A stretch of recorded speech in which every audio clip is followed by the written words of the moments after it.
Hello there, welcome back. This is Al, and hopefully this won't be another false start on this next lesson, number 63, I think, where I want to make a point. I'm having a little trouble getting there. I know what the point is, I'm just having trouble getting to it. But I want to point out something that this always happens to me, Every time when I rewatch these videos, and I typically do that when it's too late. So as I was watching the last one, and we were having that discussion about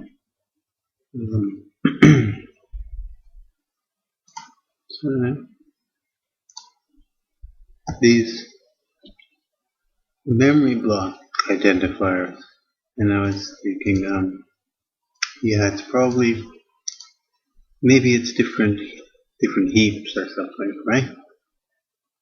And that's so, I had just spent that same day, the whole day, figuring out how to find out where all the heaps are located, because I was still stuck on that diversion in my head. And anyway, I was trying to figure out what those weird numbers were. And so now, whenever a program starts up, it prints out this little heap report. That's something you should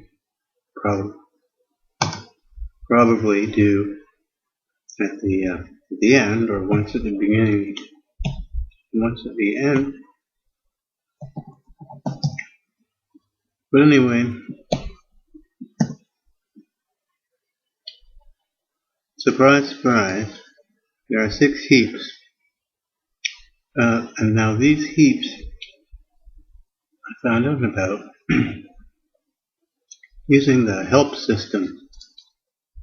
And it's a remarkable thing that you could actually find out about this in the help system.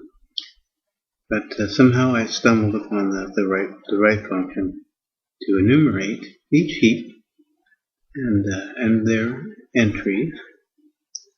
Now, one of these heaps should be quite familiar to you. Oh yes, okay, here we go. It's almost there. See, this one ends at 0012 something or other. Okay. Now, if you've been watching your memory window, or doing anything, you know what this number is, right? It's the top of the stack. The stack starts here and goes down. The fact that it's only 1 megabyte worth of size is something I actually worked out by experiment. All this stuff is making sense now. There's a video on here somewhere where I'm running this program, and it's funny. I wonder if I could show you. It's right in the corner here. Looks like I can't double click.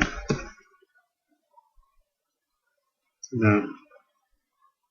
That's for these interrupts, you see. You see how fast this is going?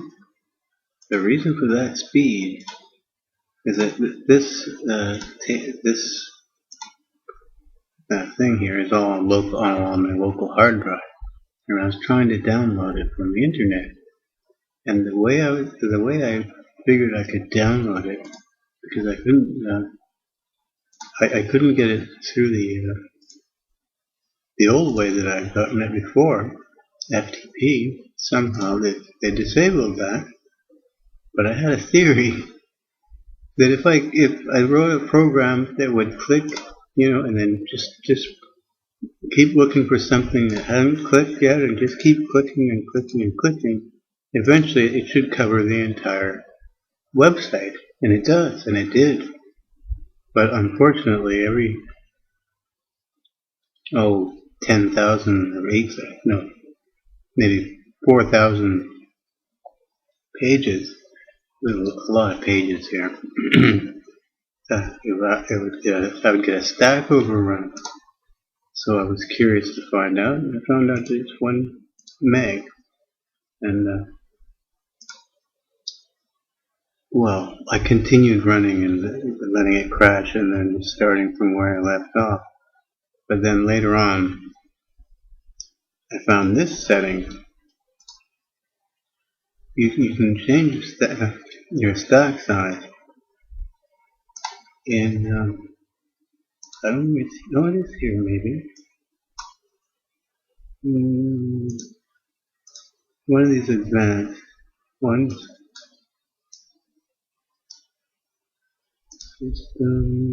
Oh yeah, here we go. And like there's 2 things, reserve and commit. It doesn't matter. This number doesn't matter. It's this reserve thing. So I worked it out and I figured I needed about 20 megs worth of stack. So I set this to 20 megs and I let the thing run. And eventually I forgot all about it. It had completed its job. Amazing. Anyway,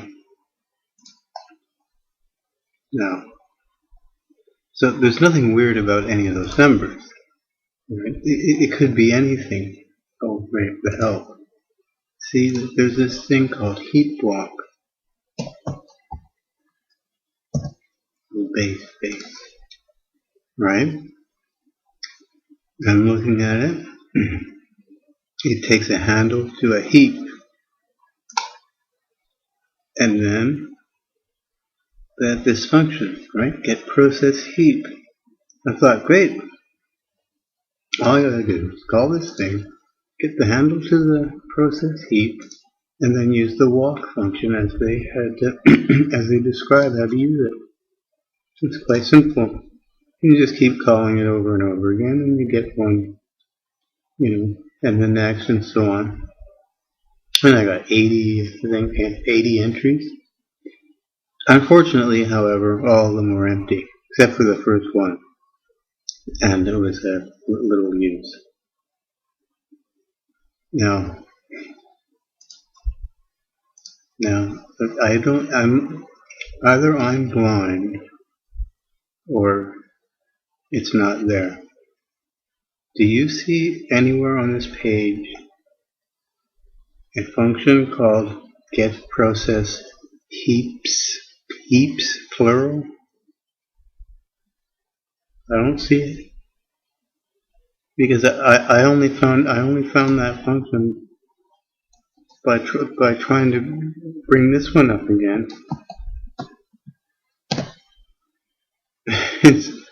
If you add an S to this thing, right, then you get a whole list of heaps, and those are the ones that were allocated after the program starts running. That's the list that you want to go and walk through, and that's how I generated this report.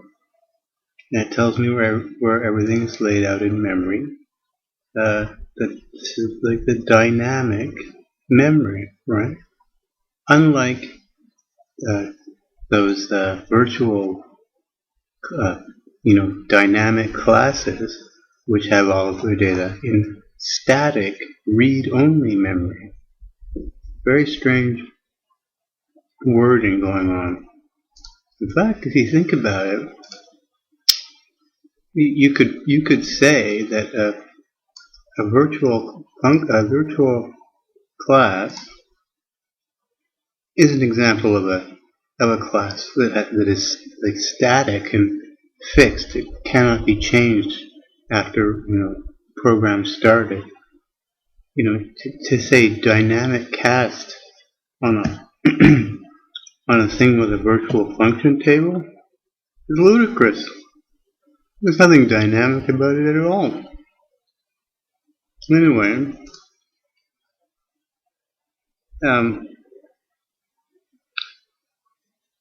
yes, now I've been talking about this memory and the memory leak report. And there was one thing I forgot to show you, and I can generate that here. Here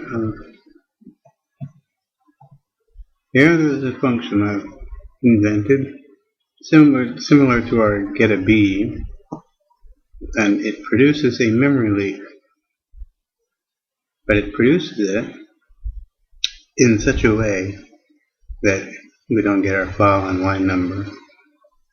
So I've been meaning to, and I might as well explain it. There's nothing to it. If you take this number here, and I can do it in here, or I can do it in common. Why don't I do it actually where we are? Then I don't have to modify that again.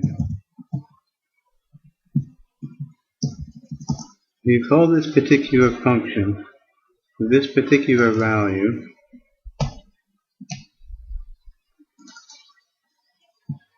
What it's going to do is set a breakpoint, like an int 3,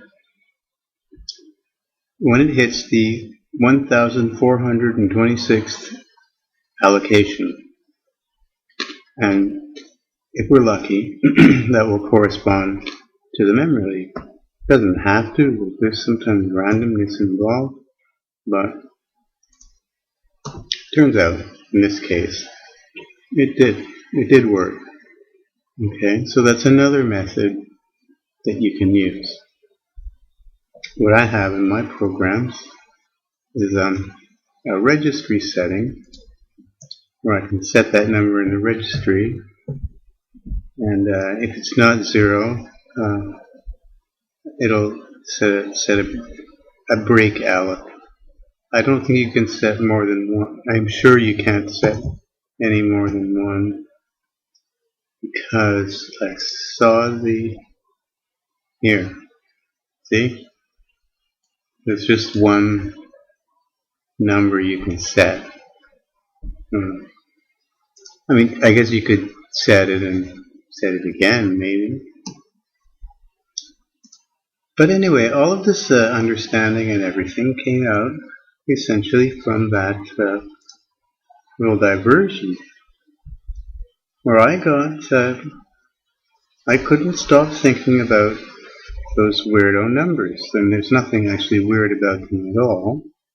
And it's kind of lucky that I didn't realize right away what I should have realized, that something like malloc would never be returning, almost never be returning a memory range where the executable image is located. These images, and I've been using dumpin to show them to you now every now and again.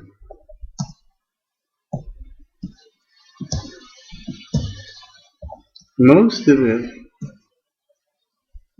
is read-only. I mean, this is the image that the operating system. That's it. Can't be right. Let me just Shift F8 that. There's got to be more in there than that.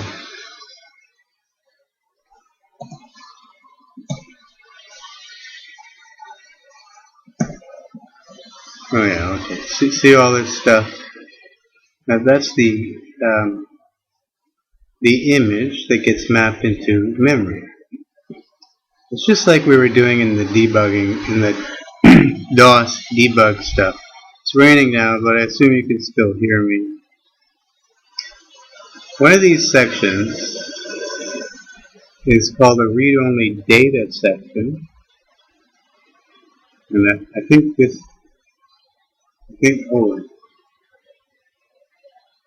it's this R data.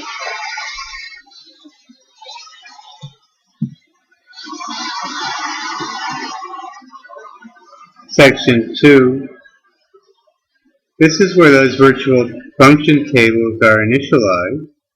Okay, these numbers should look familiar by now to you. And they're somewhere in here. Same with the string literals. In fact, these are Unicode versions of some string literals, and here are some multi-byte versions. Oh no, those are, yeah, these are multi-byte and these are Unicode. Yeah, a version of both. These are obviously error messages, right? Can't be changed because this is read-only memory, and neither can these virtual function tables. And the way I found that out was because I just happened to run the dump bin while I was trying to make sense of those numbers. And it just had never occurred to me. I don't know why, but luckily it didn't occur to me that it almost has to be read-only static data. There's nothing forcing it to be that way, but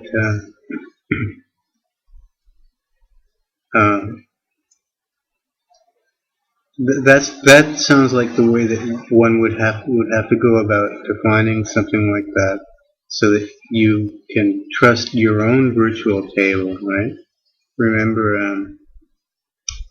that there's a responsibility of one class to the next to restore not the table itself, but the pointer to their table during destruction, for instance. Okay. So yeah, so everything again is backwards. Land of insanity. Dynamic means static, and that's it for that. Now the other thing is now this memory leak report.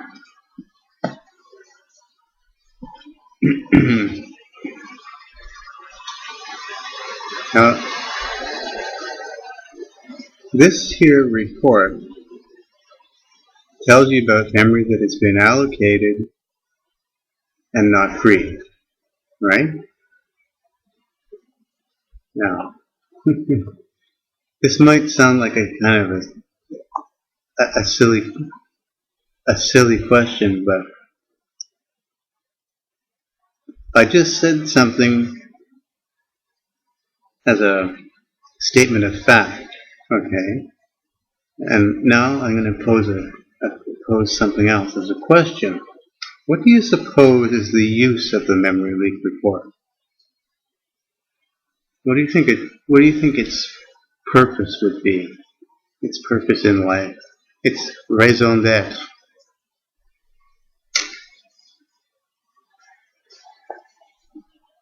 Well, if you know it, well, you know about me, right? So the obvious answer can't be the right answer, and that is true. The obvious answer is to detect memory leaks. It's not the purpose of the memory leak report.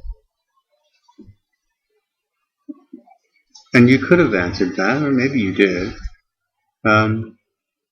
Because I've just spent the past couple videos showing you how easy it is to track down and eliminate memory leaks. So when you suddenly start seeing a memory leak show up in your program, the leak report thing is not telling you that you got a memory leak. It's telling you that you've got another type of bug, and the memory leak is simply a symptom. That's like you got a fever, but putting ice on your forehead isn't going to fix the underlying cause, right? Your body temperature has gone up. There's a reason why you get memory leaks, right? And that reason is not typically because you forgot to free some memory that you allocated. I mean, how many times have you written down malloc, in your C code, and that would not without a free? You know what I'm saying? I mean, handling memory is not a big deal, right? And that's why I would say that if this somehow got turned off or got so noisy that it was too annoying and that you wouldn't want to have it displaying anymore, then it would lose its purpose, and that would put you at a disadvantage. Now, let me see how much time I've used. Okay, I have enough time for one little demonstration. Can I do it here? Pause again. Okay, I figure it's easier just to go back to our GetAPointerToBase. Now, here's our setup from before, and I forgot to check one more thing. Okay, now going back to our pretend happy world where everything's been going along great, and should be going along great this time. I run my program, I get my derived thing. I'll just show you that. Well, obviously it must have got removed because this thing did an allocation, okay? And I deleted it, and I've got no memory leak, and that's fine, right? Okay, now I'm going to make I'm going to do like before and make a switch. Okay, now I'm just going to show you again. I get a D thing, right? It's a D and I delete it. But I got a memory leak. Okay, well, great, okay. I'll just press F4 and okay. So here's the memory leak. Now, you gotta ask yourself, do you think that maybe the TS string class has a bug?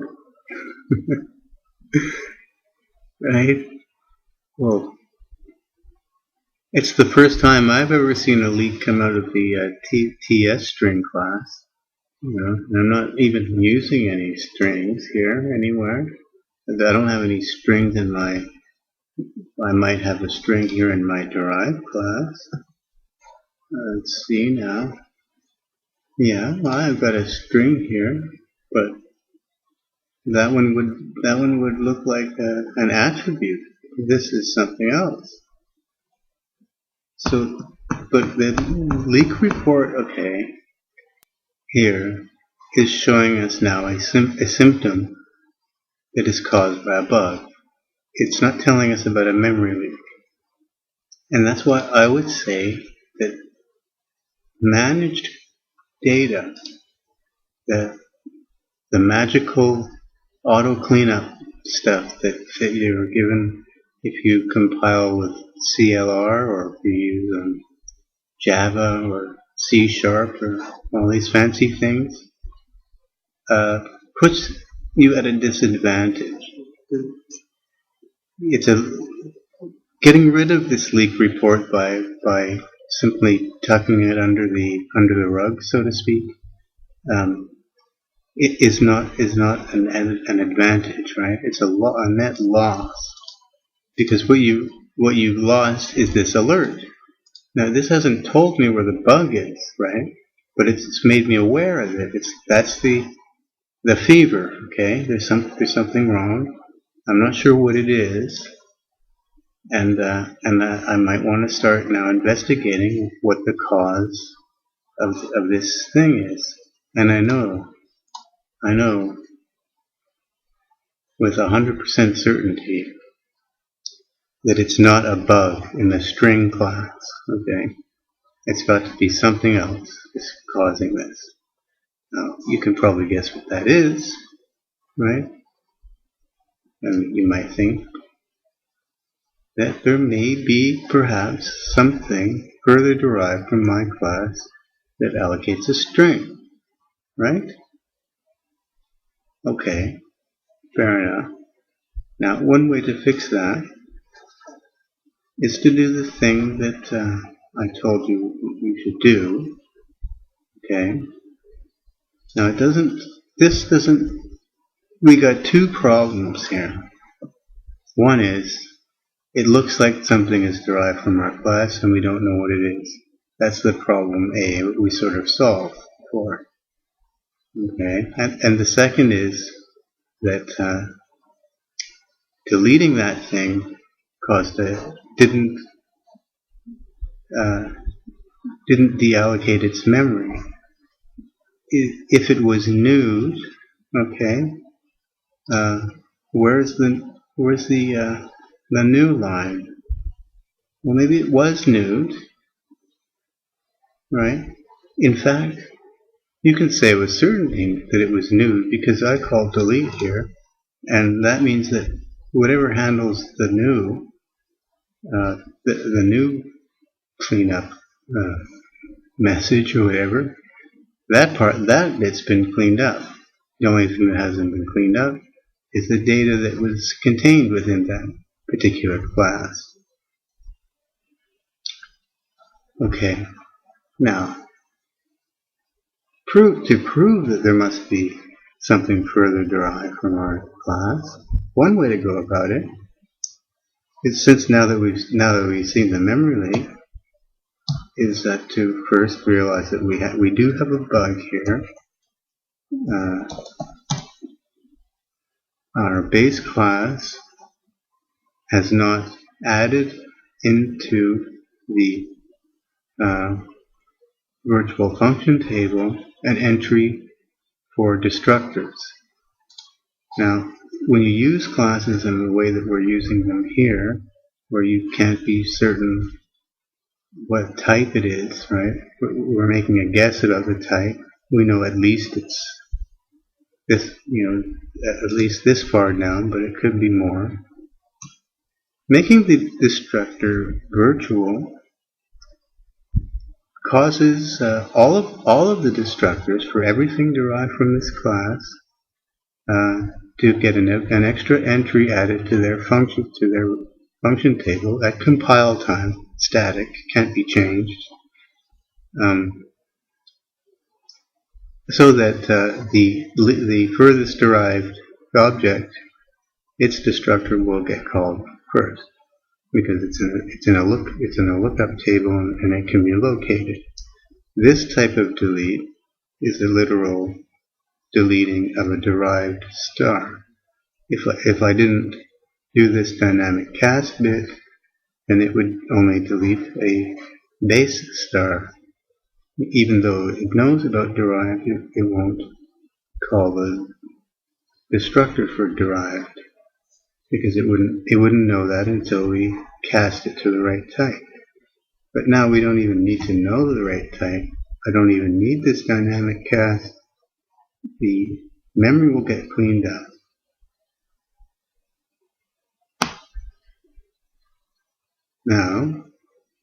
Now that the memory was cleaned up properly, right? What we need to do, here's another method of locating that class. Now all we've got to do is not delete it at all, because we know it had to have used nude in order to get built. And if it happens to be in my project somewhere, by not deleting it, I should be given a memory leak report pointing me to the spot where it was allocated.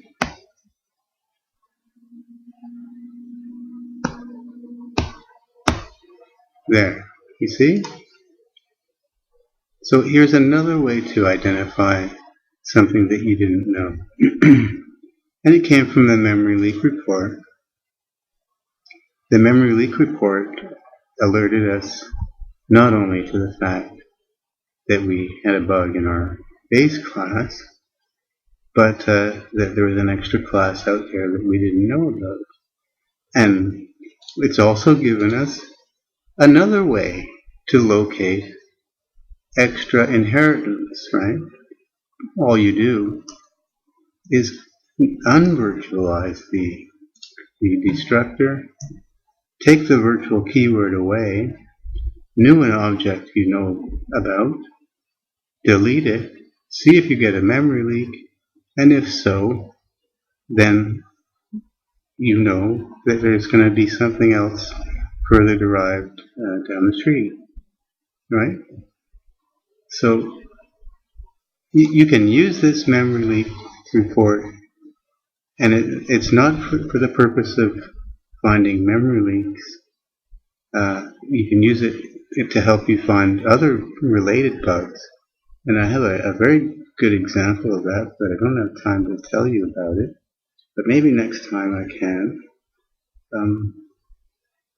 I mean, from my own experience, where we had a bug, and one of the symptoms was a memory leak, and it's a memory leak that's familiar to you, should be familiar to you, and that's that same memory leak that occurs when you do type name. You know the type name thing that provides a memory leak. That was a clue as to where the bug was, and I'll let you think about how that could have possibly been a clue to where the bug was. Okay, well, next time I'll try and go over it.